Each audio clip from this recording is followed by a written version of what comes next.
우리는 이 하나님의 은혜로 이 땅에서 호흡하면서 살아가고 있습니다. 하나님의 은혜가 아니었으면 오늘도 우리는 일어나지 못했을 것이고 이렇게 우리가 모여서 예배도 못 드렸을 겁니다. 이 모든 것이 하나님의 은혜라는 것을 인정하고 고백하는 삶이 바로 하나님 자녀의 삶이죠. 그리스도인의 삶입니다. 그런데 이제 우리가 살아가는 데 있어서 중요한 게 믿음이라고 이제 지난주에 말씀드렸죠. 이 믿음이 바로 삶의 방식이라고 말씀드렸습니다. 믿음은 어떤 이 신념이 아니라고 했죠. 이론적 신념이 아니라 실제로 우리가 살아가고 있는 삶의 방식이 바로 믿음입니다. 그래서 오직 말씀과 성령을 통해서 예수님을 인격적으로 만나고 그 믿음이 우리를 거룩한 삶으로 구별된 삶으로 이끌어간다고 지난주에 이제 말씀을 드렸습니다. 그러니까 당연히 육신을 따라가 살아가는 삶이 아니라 성령을 따라서 살아가는 삶으로 이제 변화되어지는 거죠. 이제 성령을 따라서 행한다는 것은 내 육신의 그 오염된 죄성으로 따라서 살아가는 삶이 아닌 거죠. 우리의 마음은 지금 오염되어 있습니다. 그래서 우리 마음은 온전하지 않습니다. 그 누구도 이 세상의 사람은 온전한 마음 가진 사람이 없어요. 예를 들면은 우리가 살아가면서 저 사람 너무 인성이 너무 좋아. 이렇게 볼 수 있잖아요. 네? 근데 성경은 뭐라고 말합니까? 다 오염됐다고 얘기해요. 그래서 우리는 자칫하면은 그런 걸 보면서 속기가 쉬워요. 저 사람 완벽하다. 네? 그렇지 않습니다. 철저하게 성령을 따라 살아가야만 온전하게 되어지는 거지, 성령을 따라서 살지 않는 인생이 온전하게 되어줄 수는 없어요. 그래서 이사야 64장에도 우리의 의는 다 더러운 옷 같다 그랬습니다. 그래서 우리가 그리스도의 보혈과 성령을 따라 살아가야만 우리의 마음과 우리의 삶의 방식이 온전하게 됩니다. 그래서 오늘 설교는 뭐냐면 4절에서 7절은 1절에서 3절은 믿음의 정의였다면 오늘부터 시작되어지는 4절, 오늘 7절까지 볼 텐데 이제 그 믿음을 따라 살아간 이제 믿음의 예시들, 좋은 예시들입니다. 우리가 그 믿음을 가지고 어떻게 살아가야 되냐라고 하는데 그 모델들을 보여주는 거예요. 히브리서 11장이 그 예시들이 쭉 나와 있죠. 오늘은 이제 세 인물입니다.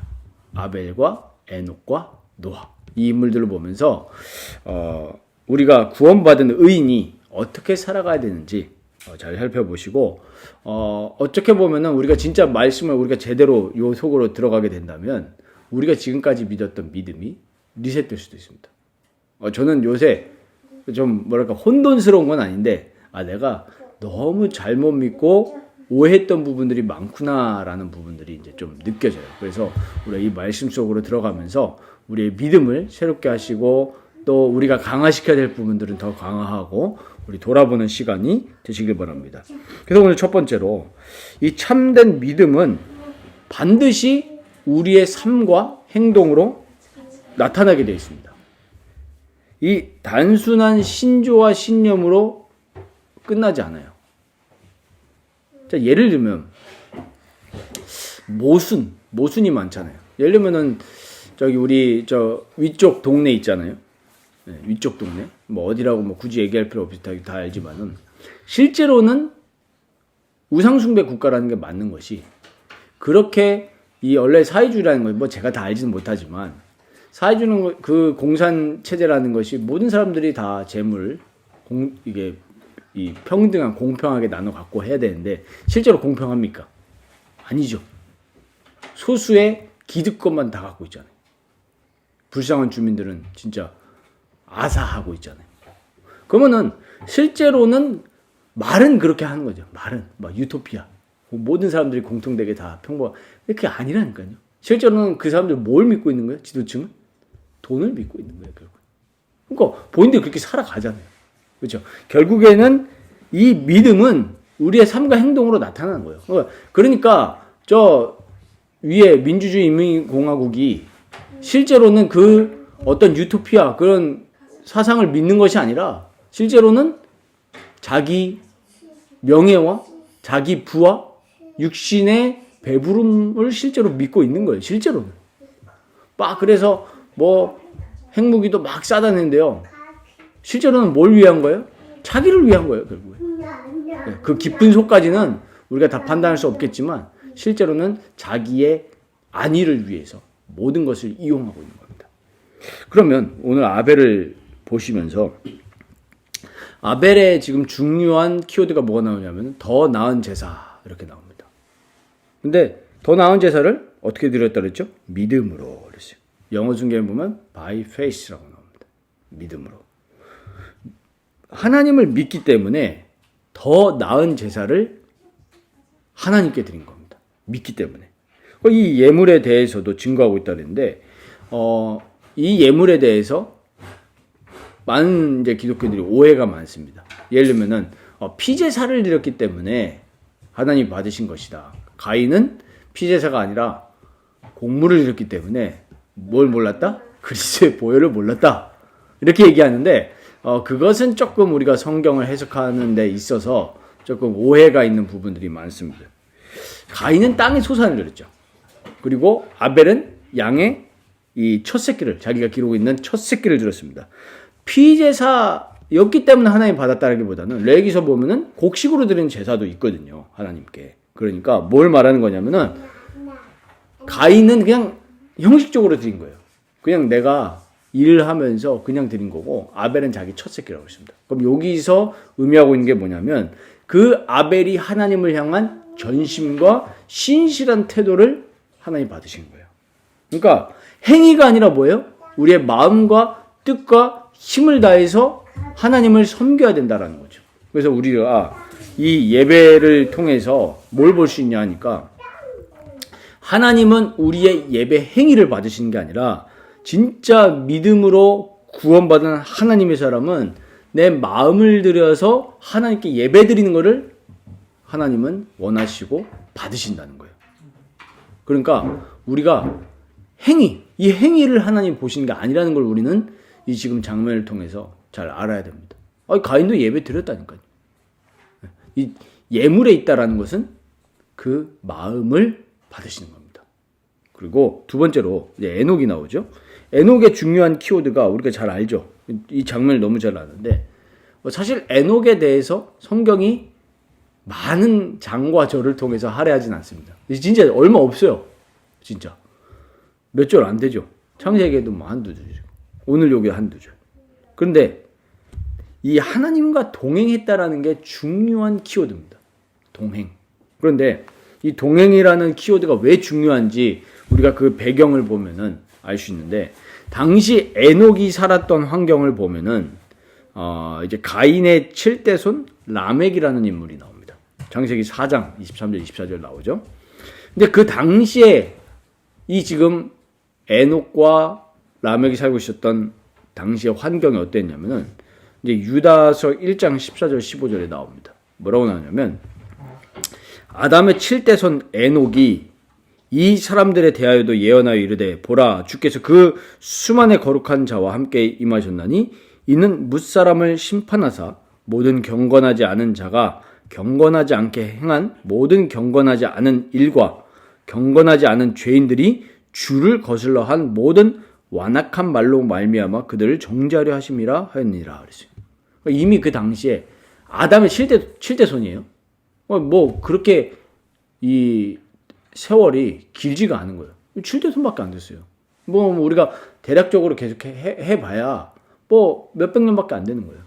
근데 그 당시 인생 길게 살았으니까 수많은 사람들 나왔잖아요. 아담이 뭐 아벨, 가인, 셋 이것만 기록되어 있는 게 아니라 기록되어 있는 게 그거지 사실은 수많은 이 자손들이 있었단 말이에요.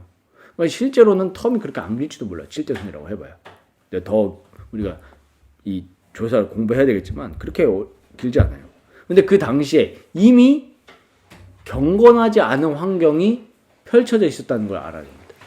이미 가인이 아벨을 죽인 그 행위만 보더라도 이거는 거룩한 그 행동이 아니잖아요. 벌써 죽였다는 것 자체가. 그 당시에 하나님의 이름을 부르는 자가 없었다고 우리 셋의 그 장면에서 나오죠. 하나님의 이름을 부르는 사람이 없었어요. 이러한 분위기 속에서 에녹이 어떻게 살아갔다는 겁니까? 하나님과 동행하면서 살아갔다는 거예요. 그게 바로 믿음입니다. 믿음이 나 예수 믿어 라고 하면서 세상 사람들하고 똑같이 사는 게 크리스천이 아니에요. 크리스천은 뭐냐? 우리가 신앙 고백으로도 사도신경하고 믿겠지만 우리의 삶과 행동으로 나타나는 게 그게 믿음이에요. 그게 그리스도인입니다. 그러니까 이 패악한 환경 속에서 이 믿음을 지키면서 살아간다는 것이 정말 얼마나 어렵습니까? 사랑도 없고 온유함도 없고 불의함만 넘치는 시대입니다. 저는 요새 보면서 이 그리스도인들이 보여줄 수 있는 그게 어떻게 보면 더 쉽겠다. 저는 어제 유튜버를 이렇게 보면서 참 저희 아내하고도 이제 같이 봤는데 너무 아름다운 거예요. 잘 아시겠지만 그 장애를 가지고 그랬는데 그 어떤 그 그리스도인이기 때문에 참된 소망과 희망이 있기 때문에 그 나타낼 수 있는 그 에너지, 분위기 이게 너무 좋은 거예요. 그리고 그 사람하고 같이 이렇게 교제하는 그 여자 연예인도 그냥 일반적인 그냥 육신의 사람이라면 어떻게 장애인과 교제를 하겠습니까? 근데 어떤 느껴지는 그 우리의 그 분위기, 이 분위기가 요즘 말로 찐인 거예요. 너무 이게 하나님 사랑이구나. 이런 거를 느껴지고 또 그 친구도 그 유명한 방송에서 나오는 프로그램인데도 당당하게 저는 크리스천인데요 라고 하면서 얘기를 풀어나가니 누가 봐도 저거는 믿는 사람이니까 저렇게 할 수 있구나 라는 걸 느낀단 말이에요. 그러니까 지금 에녹이 살고 있던 시대는 지금보다 더 할지도 몰라요. 사실 그 당시에 패악함이, 당시에 막 철기 문화들이 막 발전되어지고 그 가인의 후손들이 얼마나 많은 그 전문성을 길러냈습니까? 당시에. 지금도 마찬가지잖아요. 오히려 하나님을 믿지 않는 사람들이 더 성공하고 당시에 이 하이테크 문화라니까요. 철기가. 지금 IT와 수많은 그런 AI 이것들을 리드하고 있는 사람들이 완전히 하나님을 믿지 않고 패역한 그런 마음을 가지고 살아간단 말이에요. 이런 환경 속에서 우리가 회사 생활하고 또 사회생활하면서 믿음을 지킨다는 말이 겉으로 봤을 땐 쉽지가 않은 거예요. 그래서 우리가 아까도 제가 목회기도 시간에 기도했지만 정말로 보혈과 성령의 능력에 붙잡혀야만이 그게 나와지는 거예요. 그리고 그런 마음이 생겨요, 일단. 그리고 이제 노아가 나오죠. 노아는 이제 7절에 중요한 단어가 나오는데 방주를 준비했는데 경외함으로 방주를 준비했다 그랬어요. 경외함으로. 그런데 보이지 않는 일에 경고하심을 받아 경외함으로 방주를 준비했다 그랬어요. 당시 그 상황을 아시잖아요, 다들. 신앙생활 많이 하셨으니까. 비가 한 번도 안 왔단 말이에요.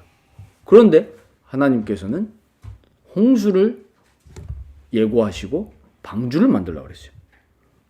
그리고 당시에 타락함이 완전히 만연한 그런 사회였습니다. 네피림 시대라고 성경은 표현하죠.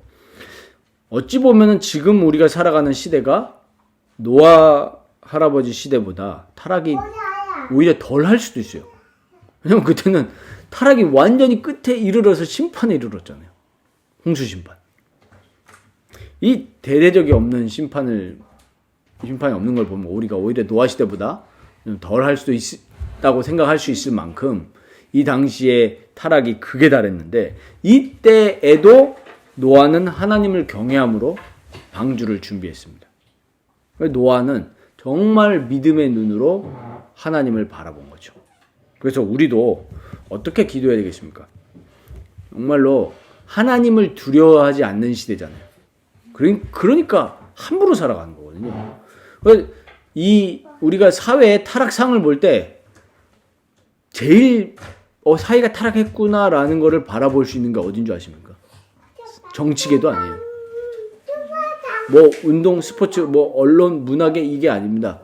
제일 타락하는 거를 바로 볼 수 있는 게 종교계가 타락하는 거예요. 근데 종교계, 불교, 천주교, 많은 종교도 있잖아요. 당연한 거예요. 근데 더 깊이 바라볼 수 있는 게 교회가 타락하는 거예요. 교회가 신자들이 타락하는 거, 신자들이 불신자랑 결을 같이 하는 거, 그거를 본다면 그 당시 시대는 완전 타락한 겁니다. 우리의 지금을 보십시오. 교회들의 모습을 보시기 바랍니다. 이게 진짜 온전한 교회인지 라는 걸 생각해 보면 지금 우리가 하나님을 경외한다는 게 너무나 어려운 거예요.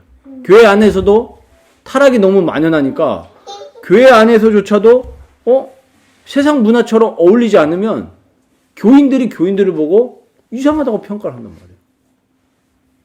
같이 술 먹지 않으면 오히려 이상한 거예요. 같이 담배 안 피우면 오히려 이상한 거예요. 너는 야 세상 가서 어떻게 어울리냐. 그거를 세상에서 얘기하는 게 아니라 교회 안에서 교인들에게 얘기하는 거예요. 그러니까 노아가 하나님을 경외하지 않았다면 이렇게 보이지 않는 일에 경고를 받아서 방주를 지었다는 것은 불가능한 거예요. 그래서 우리도 하나님을 경외하고 하나님을 사랑하면서 믿음을 따르는 의의 상속자가 되기를 기도하시면서 또 마음으로 결단하시길 바랍니다. 그래서 이 시편 24편 보시면은 이번 주에 제가 이제 아침 묵상에도 올렸던 그 챕터거든요. 예배시예요. 시편 24편은. 근데 1절부터 6절 이제 전반부인데 그 전반부는 하나님께 나아가는 예배십니다. 하나님의 얼굴을 구하고 여호와의 산에 오를 자가 누구냐? 여호와께 복을 받는 자는 여호와를 찾는 족속이다. 이러면서 하나님께 올라가는 시입니다. 그런데 이제 후반부 보면요. 7절에서 10절 보면은 그 우리가 구했던 하나님이 우리 인간의 영역 가운데로 오시는데 우리의 자세는 뭐예요? 경외와 순종입니다. 거기서 문드라 머리 들어라 하거든요. 우리 찬양도 있잖아요. 문드라 머리 들어 찬양인데 성전 문드라 머리 들어라. 왜? 여호와께서 내려오시니까. 하나님이 임재하시는데 어떻게 우리가 가만히 있을 수 있냐 말이에요. 당연히 머리 들고 무릎 꿇고 어떻게 보면은 진짜 바짝 엎드려서 하나님을 경외해야 된다는 얘기예요. 자, 믿음은 반드시 행위를 수반합니다. 내가 온 천지를 주관하시는 하나님을 진짜 믿는다면 우리의 자세는 어떻게 돼요? 경외와 순종입니다. 경외와 순종.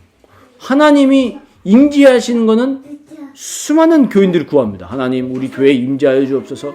우리 삶에 임재하여 주옵소서.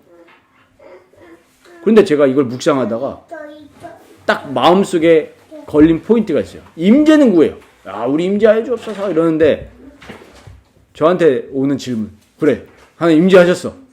임재하면 순종할 준비는 됐냐? 임재하시면 순종을 해야 되는데 순종할 준비는 안 돼 있는 거예요. 그러니까 임재해달라는 의미가 사실은 우리의 막 대단한 역사를 바라는 거죠, 사실은. 그러니까 임재를 구하는 거예요. 임재를 구하면 우리는 순종해야 돼요. 그래서 오늘 이 6절에 보면은 자기를 찾는 자, 자기를 찾는 자들에게 상 주신다 그랬어요. 찾는다는 게 뭡니까? 행위예요. 우리가 진짜로 하나님을 믿으면 행위가 따라와요. 찾게 돼 있어요. 찾고 순종하는 삶으로 바뀔 줄 믿습니다. 우리의 삶이 말로만 믿는 것이 아니라 진짜 노아처럼 경외함으로 우리의 삶 속에 방주를 준비하는. 그럼 경외함으로써 우리의 삶에 실제로 거룩한 행동, 액션과 모습들이 나타나게 될 줄 믿습니다. 그래서 로마서 12장에 보면은 1절, 2절은 우리가 하나님을 향한 마음이에요. 1절에 보면 뭐라고 되어 있습니까? 너희 몸을 하나님이 기뻐하시는 거룩한 산제물로 드리라. 이는 너희가 드릴 영적 예배니라. 우리 마음을 드려야 돼요. 몸과 마음을 드려야 된다는 얘기예요. 우리 전인격을 하나님 기뻐하시는 제물로. 근데 2절에 보면은 이 세대를 본받지 말고 오직 마음을 새롭게 함으로 변화를 받아서 하나님의 선하시고 기뻐하시고 온전하신 뜻이 무엇인지 분별하라 그랬습니다. 그러니까 우리가 하나님을 향해서 마음을 변화시켜서 하나님 사랑하라는 얘기죠. 근데 그 뒤에는 뭔지 아십니까? 하나님을 향한 거에서 끝나는 게 아니에요. 3절에서 21절 보면은 우리 신자의 삶의 생활에 대해서 나와 있습니다. 어떻게 할 것이냐? 그래서 13장까지 이어지거든요. 13장에 보면은 사랑이 율법의 완성이다. 그래서 사람들에게 어떻게 행할 것을 얘기하고 있어요. 온유하고 신실하고 그리고 마지막에 이렇게 얘기하죠. 그리스도로 옷 입고 육신의 일을 도모하지 말라 그랬어요. 육신의 일이 뭡니까? 성령의 열매와 반대되는 것들이 육신의 일이죠. 시기하고 질투하고 싸우고 화내고 죽이고 이게 다 육신의 일들이에요. 그걸 도모하지 말래요. 그러니까 많은 기독교인들이 착각하는 지점이 이거죠. 예수 믿으니까 우리가 어떤 마음 갖고 있어요? 난 짱이야. 그래서 막 삽니다. 그리고 사람들을 무시해요. 그래서 전도가 안 되는 겁니다. 불신자들한테 어떻게 얘기해요? 나는 의인, 너는 죄인, 너는 지옥가, 나는 천국 가. 정죄해요. 말을 들으려고 안 합니다. 전도가 안 되는 거예요. 그걸 어떻게 합니까? 그들의 사정도 들어보지 않고, 물론 우리가 기본적으로 성경의 진리에서 벗어나 있기 때문에 인생에 많은 어려움들이 오는 것도 사실이지만 그 어려움들을 어떻게 얘기해요? 너가 구원받지 못한 죄인이기 때문에 이런 문제가 오는 거야 라면서 막 폭력을 가한다고. 폭력을 가해요. 온유함이 없는 거예요. 그러니까 하나님을 사랑하면 그 이웃을 진짜 사랑하는 마음으로 이해하면서 얘기를 들어가야 되는데 그게 아닌 거예요. 그러니까 이 시대의 교회가 욕을 먹고 있습니다. 진짜 생각해 봐야 되는 지점이에요. 그래서 사실은 육신의 일을 도모하는 걸 수도 있어요. 전도가. 너무나 위험한 거죠. 나의 의를 만족시키기 위해서 전도하고 봉사하고 그러니까 오히려 사람들이 상처를 받는 그런 일들이 일어납니다. 그래서 우리 진짜 이 지점을 잘 생각해 봐야 됩니다. 올바른 믿음은 바른 행위로 나오게 돼 있다. 진짜 마음에 담으시기 바랍니다. 그런데 우리에게 참 믿음을 방해하는 요소들이 너무 많이 있는 것이 사실입니다. 크게 세 가지가 있는데 첫 번째가 바로 틀린 교리들입니다. 이단 사상이에요. 역사 속에 너무나 많이 있었습니다. 교회 안에 틀린 교리들이 들어와 있는 거죠. 세상 밖에는 뭐 당연한 거지만 당시 초대교회 때도 마찬가지였던 겁니다. 히브리서를 쓸 당시 저작 당시에는 예수 그리스도의 우월성을 부인하는 흐름들이 교회 안에 많이 들어가 있었어요. 그래서 지금 히브리서 저자 이 목회자가 변증하는 거잖아요. 히브리서 1장부터. 왜? 그 당시에 막 천사 숭배 사상. 그리고 자꾸만 그 유대교로 회귀하려는 그런 흐름들이 있었던 거예요. 예수님을 일단 하나님의 아들로 인정하지 않으니까요. 그리고 또 사도 요한 이 서신을 썼을 때는 영지주의라는 흐름이 크게 들어왔습니다. 근데 이게요, 지금도 마찬가지예요. 영지주의가 뭐냐면 그노시스, 어떤 지식을 깨달아야 구원에 이른다는 거거든요. 특별 계시를 통해서 구원에 이른다는 얘기예요. 지금도 마찬가지거든요. 성경보다 다른 게 앞서요. 그래서 깨달아야 구원받는다. 이거요, 굉장히 오묘한 이단 사상입니다. 지금도 그래요. 하나님 말씀보다 자꾸 다른 게 위에 올라가요. 그래서 이제는요, 막 성경의 무엇을 막 이제는 부인하고 특별한 걸 깨달아야 된다. 이따가도 뭐 나중에 저희가 교제하면서 말씀드리겠지만 이런 흐름들이 너무 많이 들어와 있는 거예요. 그럼 지금 한국 교회에는 무슨 흐름들이 들어와 있을까요? 율법주의, 신비주의 이거는 뭐 역사 속에서 2000년 동안 있었던 거고 특히 요즘에 신사도 운동 굉장히 조심해야 됩니다. 성령 체험해야 된다, 은사를 체험해야 된다라고 하지만 성경대로 하지 않아요. 예를 들면 한때 한국 교회에 이 흘렀던 많은 흐름들인데 저도 이제 고등학교 다닐 때 기독교 서클인데 가고 하면은 방언을 받지 않으면 뭔가 저 사람은 좀 심지어 구원 못 받았다 이렇게까지 보는 흐름들이 있었거든요. 그러니까 방언을 막 훈련시켜요. 얼마나 이게 어색합니까? 근데 성경대로 하면 되거든요. 성경에는 방언에서 뭐라고 얘기합니까? 고린도전서에 방언할 거면 하나님과 혼자 해라. 교회 앞에서 하려고 하면은 통역하는 자를 세워라. 그러니까 질서 있게 그 마지막 핵심이 모든 일을 질서 있게 하라 그러거든요.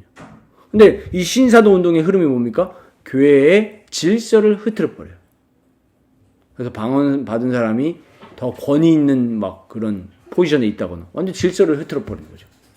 그리고 믿음을 빙자한 각종 행위들, 그리고 예수보다 강조되는 것들, 특히 막 교회가 목사 중심이 된다. 이런 흐름들이 지금 한국 교회를 각 채우고 있습니다. 자, 이런 현실 속에서 우리가 진짜 해야 될 게 뭐냐 하니까 올바른 복음 설교와 성례,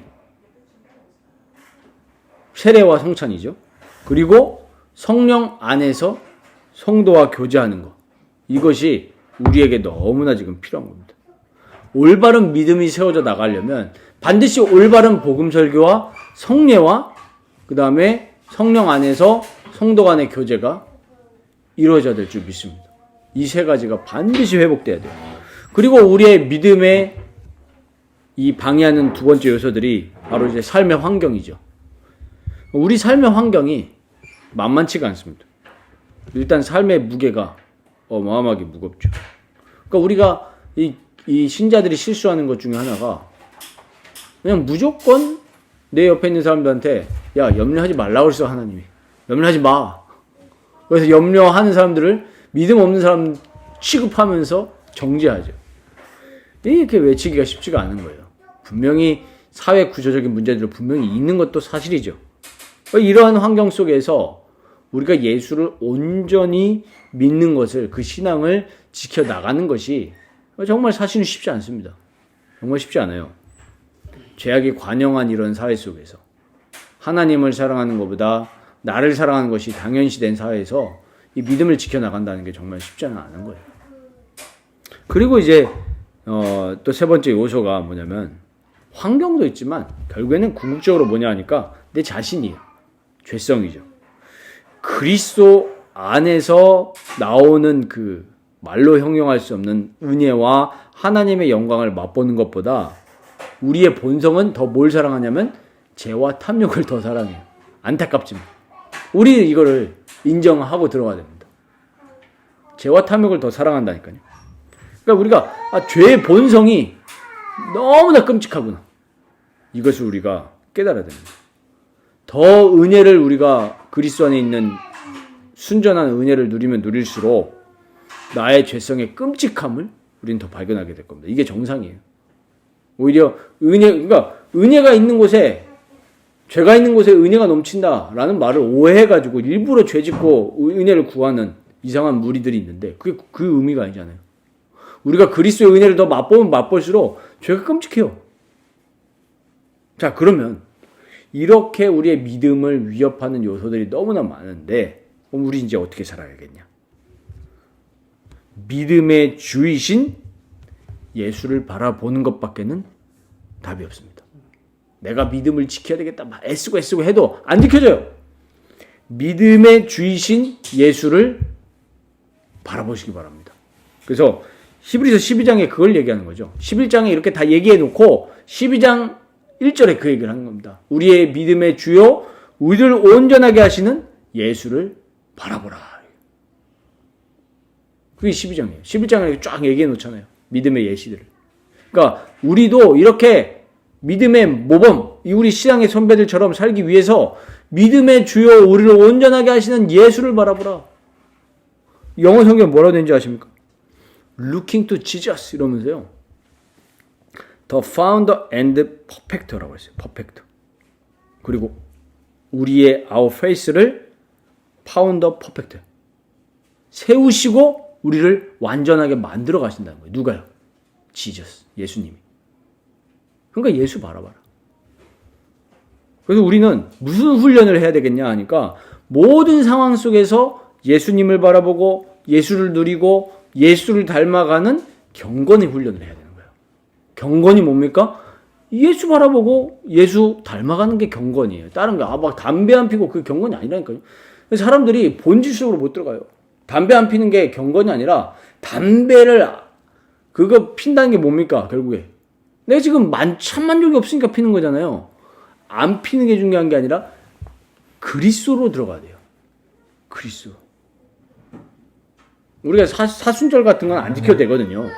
그거는 우리가 카톨릭에 온 교리고 성경에 사순절이 없습니다. 우리는 고난 주간에 그 예수 그리스도만 바라보면 되는 거고. 근데 우리가 뭐 이런 얘기를 들었어요. 사순절에 우리가 사순절만이라도 담배와 술 피지 맙시다. 이런 설교를 이번 주에 들었거든요. 이게 뭐 틀렸다 맞다를 떠나가지고 자꾸 그게 뭐냐면요. 교회를 자꾸 종교화시키는 그런 것들. 그러면 마음대로 피라. 그 얘기도 아니잖아요, 성경이. 예수를 바라봐라. 그럼 우리의 삶이 어떻게 된다는 거예요? 온전한 열매 맺히게 됐다는 거예요. 그런 것들이 하기가 싫어지죠. 지저분하니까. 그렇죠? 그래서 우리는 이 아벨의 무고한 죽음을 보면서 우리는 그리스도의 고난을 바라볼 수 있습니다. 아벨을 보면서 그리스도를 바라볼 수 있다니까요. 그리스도께서 고난 당하셨듯이 우리의 삶에 어떠한 고난이 다가오더라도 예수 그리스도의 고난을 바라보면서 승리할 수 있는 믿음을 우리에게 주십니다. 우리의 믿음의 주라니까요. 우리의 믿음의 파운더, 설립자가 되시는 거예요. 우리 믿음의 기원이 어디서 온다는 거예요? 예수께로부터 온다는 거예요. 우리 믿음은 우리 내면에서 발견할 수가 없어요. 왜냐하면 우리는 철저하게 죄인이니까. 그래서 우리의 믿음도 의도 그리스도께로부터 전가가 되는 거예요. 예수님을 우리가 묵상할 때 믿음이 생기는 거예요. 예수님 바라보지 않는다? 믿음이 생기지 않아요. 그 증거. 교회 다녀도 예수님을 진짜 바라보지 않고 나오는 것은 참된 믿음이 아니라 어떤 신념이라니까요. 예를 들면 제가 진짜 군대에서 제 한 달 선임이었는데 와, 제가 그렇게 신념 센 사람 처음 봤어요. 담배 못 끊잖아요. 전 담배 안 펴도 모르겠는데 담배 못 끊어요, 사람들이. 근데 야, 담배 끊는다? 진짜 끊어버렸어. 와, 진짜 깜짝 놀랐어요. 전역할 때까지 한 달 선임이니까 거의 내내 보잖아요. 전역할 때까지 안 피더라고. 와, 진짜 그렇게 신념 센 사람 처음 봤어요, 살면서. 신념이에요. 근데 믿음은 아닌 거죠. 진짜 믿음은 뭐냐? 예수께로부터만 오는 줄 믿습니다. 그래서 우리가 진짜 예수를 바라보면 예수님께서 고난 당하셨듯이 우리의 고난이 찾아와도 이길 수 있어요. 그리고 에녹의 승천을 보면서도 우리는 죽으시고 부활하시고 높아지신 그리스도를 바라볼 수 있습니다. 이 사실은 죽음이 뭐냐면 우리에 있는 결국에는 최종적이고 근본적인 두려움입니다. 왜 사람들이 성공을 그렇게 애쓸까요? 성공하지 않으면 돈을 못 벌고 돈을 못 벌면 못 먹고 죽으니까. 왜 근본적으로 깔려있는 두려움이 죽음이에요. 우리가 살아가면서 느끼는 두려움의 어떤 근본적인 것은 다 죽음으로부터 오는 거죠. 그런데 예수님은 죽음을 이기셨습니다. 그리고 부활하셨습니다. 그리고 승천하셔서 그 하늘 보좌 우편에서 천지 만물과 모든 인간들을 주관하고 계십니다. 그러니까 우리는 삶의 현실 속에서 현실을 등한시하라는 얘기가 아니라 죽음도 이기신 그리스도가 우리를 붙들고 계신다. 이걸 붙들고 있으면 우리에게 어떤 현실적인 경제적인 어려움, 건강의 어려움이 올 때라도 올 수 있죠, 당연히. 올 때라도 예수 그리스도 바라보면서 승리하라는 겁니다. 그리고 노아가 방주를 준비해서 그 집이 구원받았다고 나오죠. 그래서 우리도 그리스도를 믿음으로 심판을 두려워할 필요가 없는 삶을 살아갈 수 있게 된 겁니다. 많은 사람들이 중세시대 때 면죄부를 샀습니다. 왜 면죄부를 샀을까요? 죽어서 심판받을 게 두려우니까요. 그 인간은 그게 다 깔고 들어가 있는 거예요. 본능이죠. 근데 우리는 심판을 두려워할 이유가 없는 것은 예수 그리스도 믿음으로 그 심판에서 그 진노함에서 벗어났기 때문입니다. 그러니까 방종이 아니죠. 진짜 그리스도를 통해서 심판에서 구원받은 사람들은 삶의 태도가 달라지는 거예요. 진짜 구원받았으니까. 달라요. 내가 이렇게 옛날 모습처럼 살 수 없다. 그리스도를 욕되게 할 수 없다. 이렇게 살아가는 거예요. 진짜 재림주, 심판주가 그리스도라는 걸 아는 사람은 우리의 삶의 태도가 달라지게 되죠. 그래서 우리 신앙의 핵심은 다른 게 아니죠. 예수 그리스도의 피와 성령인 줄 믿습니다. 우리의 믿음의 모든 포커스는 예수의 피와 성령입니다. 보혈과 성령께서 주시는 은혜를 우리는 늘 묵상하면서 거기에다 시선을 둬야 됩니다. 그럼 우리가 이걸 어떻게 묵상할 것이냐? 그리스도의 보혈과 그리스도의 그리스도를 믿어지게 하는 그 성령의 은혜를 말씀으로 묵상하는데, 말씀이 우리의 생각으로 우리의 기준으로 변화되는 것이 바로 묵상입니다. 그게 온전한 묵상이거든요. 그래서 우리 성도 여러분들이 할 수만 있으면 말씀을 가까이 하고 늘 묵상하셔야 돼요. 근데 우리가 이게 방해하는 요소들이 많죠. 유튜브, 각종 SNS, 또 각종 염려, 또 인간관계 이런 것들이 말씀을 막아요. 말씀 묵상 아래에서 사는 것이 은혜 아래에서 사는 삶입니다. 그래서 로마서 6장 18절 19절 마음에 잘 담아두셔야 됩니다. 우리가 죄로부터 해방됐어요. 옛날엔 죄의 종이었잖아요. 근데 이제 의의 종이 되었어요. 너희 육신이 연약함으로 내가 사람의 예대로 말하노니 전에 너희가 너희 지체를 부정과 불법에 내주어 불법에 이른 것 같이 이제는 너희 지체를 의에게 종으로 내주어 거룩함에 이르라. 우리의 전인격을 누구의 종으로 내주라고요? 의에게 종으로 내주라. 의가 뭡니까? 우리의 의는 그리스도에게서 나옵니다. 그리스도에게 종으로 내주면 거룩함에 이르는 거예요. 우리 지난주에도 말씀드렸죠? 그리스도의 사랑이 우리를 어떻게 하신다고요? 강권하시도다. 컨트롤 하신다 그랬죠. 그러니까 우리가 그리스도께 컨트롤 받으려면 말씀에 붙들려야 돼요. 그러면 어떻게 됩니까? 내 삶이 거룩한 삶이 되니까 이게 이제 인식이 되는 거예요. 뭐가 인식이 되냐? 내 죄성이 인식이 돼요. 그리스도께 붙들리지 않으면 죄성이 인식이 안 되거든요. 삶이 반성이 안 됩니다. 그래서 우리가 오늘 마지막 말씀의 결론으로 내릴 수 있는 것이 나는 진짜 행하고 있는가입니다. 오늘 제목이 행하는 것이 믿음이라고 했잖아요.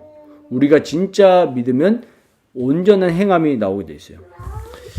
학교 다닐 때 저는 막 그렇게 이 부분을 막 많이 하진 않았는데 가끔가다 해봤어요. 뭐 해봤냐면 오답노트 기억나십니까? 오답노트 그래야 실력이 발전이 돼요. 운동선수들도 보니까요 이제 다른 운동 종목은 제가 잘 모르겠지만 축구라는 종목을 보면 경기 끝나고 나서 리뷰를 한대요. 그래서 어떤 이 시츄에이션에서 내가 한 선수가 이런 동작을 자꾸 한단 말이야, 습관적으로.